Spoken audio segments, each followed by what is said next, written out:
قربانی عید کی نماز پڑھ کے ہی کی جا سکتی ہے؟ جس پہ قربانی واجب ہے وہ عید کی نماز پڑھے اور پھر کرے، اور پھر کب تک کر سکتا ہے؟ جی، قربانی شہر میں عید کی نماز کے بعد ہو سکتی ہے، اور دیہاتوں میں تو چونکہ عید کی نماز ہی نہیں ہوتی، جہاں جمعہ نہیں ہوتا وہاں عید بھی نہیں ہوتی، تو جہاں عید نہیں ہوتی وہ تو فجر کے بعد کسی بھی وقت کر سکتے ہیں جی، ٹھیک۔ اور شہروں میں عید کی نماز کے بعد قربانی ہوگی تو اس کی ادائیگی ہوگی، ورنہ قربانی ہی نہیں ہوگی جی، ٹھیک۔ تو لیکن یہ عید کی نماز سے مراد یہ ہے کہ پورے شہر میں کہیں بھی عید کی نماز ہو جائے جی۔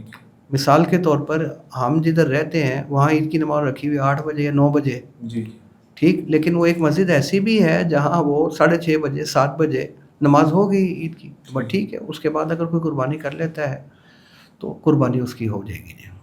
اور یہ وقت رہے گا، یہ 12ویں کے غروب تک وقت رہے گا جی، 10ویں سے لے کر 12ویں کے غروب تک، اس سے پہلے اگر قربانی کرے گا قربانی ہو جائے گی، غروب کے بعد، 12ویں کے غروب کے بعد نہیں ہوگا۔ قربانی پہلے کر لے پھر چاہے بعد میں گوشت بعد میں بناتے رہیں، قربانی تو جانور کے گلے پر چھری چلانے کا نام ہے جی۔